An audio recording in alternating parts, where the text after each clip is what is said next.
when you took the role of Robert Zane in Suits, I can't imagine for a second that you thought you were going to be playing the dad of a future princess of the royal family of England. How weird was that? I didn't believe it, you know.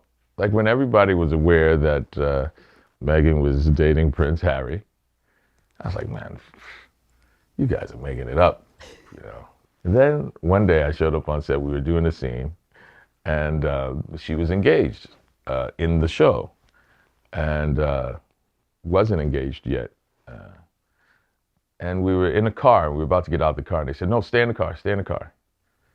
They said, we have a paparazzi down the block, you know, with long lens, and if they get a shot of Meghan with that ring on, it's gonna be, you know, it's gonna go around the world instantaneously.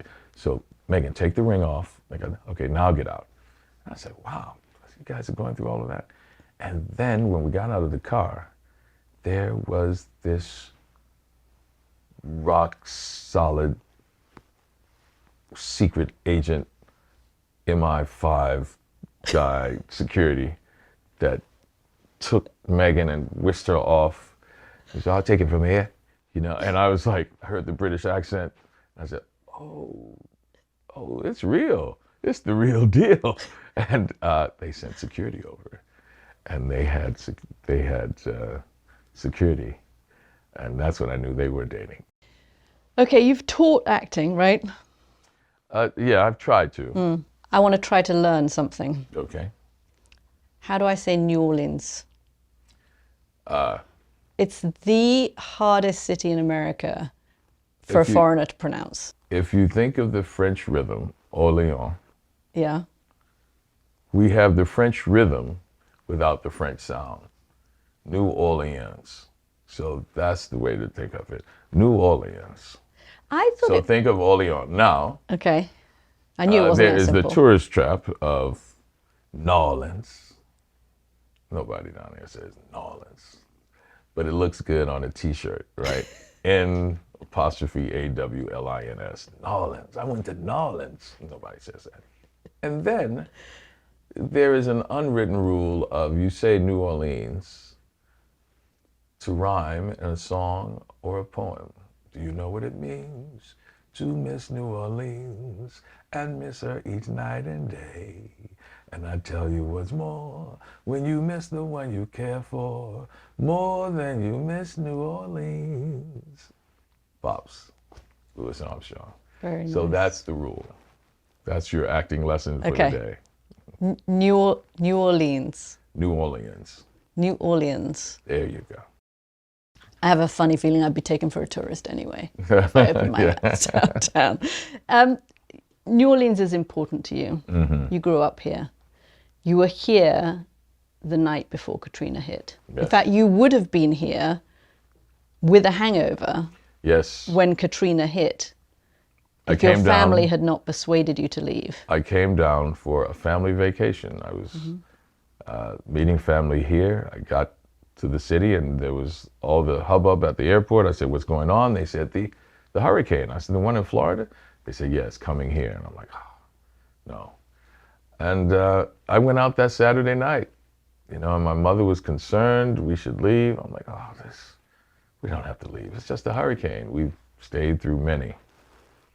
And I gave the ultimatum that, you know, if they call an evacuation, if they call for a mandatory evacuation, which had never happened in the city before, and that's why I thought I could say it, if they call for a mandatory evacuation, we'll leave.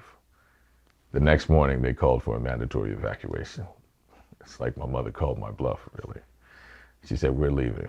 I had gone out that Saturday night and brought up the Sunday morning sunrise. So I was tired and hungover.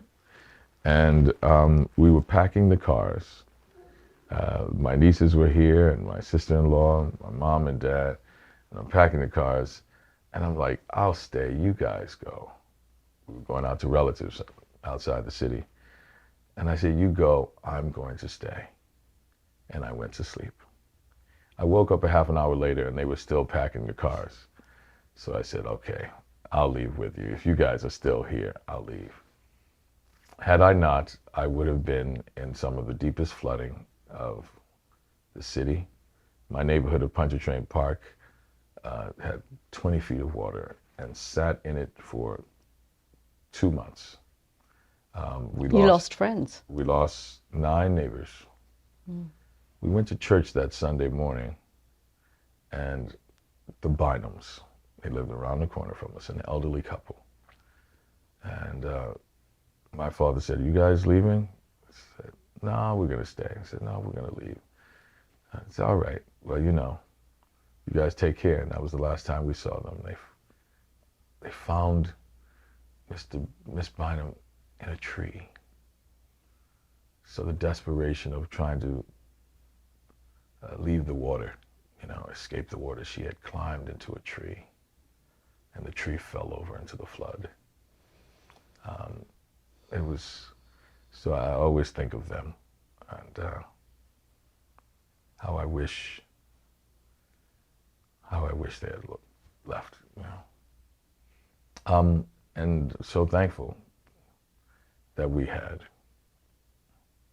I always think that I stayed, maybe I would have gotten around the corner to save them, but may they rest in peace. You brought your parents back to your house eventually. Yes. And it was trashed. It was destroyed. I'll never forget driving back into the city when we were able to finally get back to our neighborhood. It looked like nuclear winter. Everything was gray, everything was destroyed. And we finally got to the block, and turning onto the block to see our entire block destroyed. My parents broke down in tears. It was like the death in the family. And it was funny. Gallows humor, I guess. My mother told me to try the key. I was like, it's not gonna, we're gonna kick the door in. She's like, don't kick the door in. Just try the key first. And I had to show her that the key wouldn't work, because the house was destroyed. And she said, okay. And I said, kick the door in. I had a friend call me who got in before. And he said, when you come back, make sure you're here with your parents, because the first sight of it could kill them.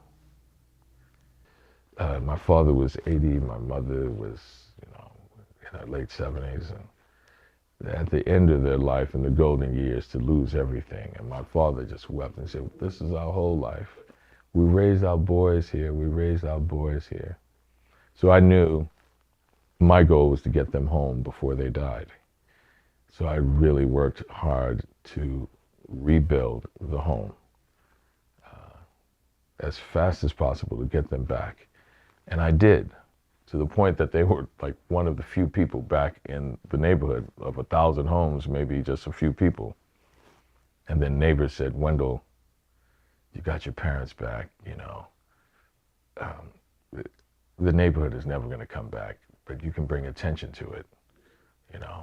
We have to rebuild. And then I realized that so much had been done to build that neighborhood. It was one of the first black neighborhoods post-World War II in a segregated New Orleans, who could not come and just buy a home anywhere. And because of the civil rights movement, this neighborhood was created. My parents, like a Moses generation, had created this sanctuary. And I knew that I had a responsibility as a part of their Joshua generation to rebuild it. And so I put together an effort of residents, and we rebuilt our neighborhood brick by brick, house by house, block by block, until we returned. And now we are on the Register of Historic Places, on the National Register of Historic Places, Pontchartrain Park.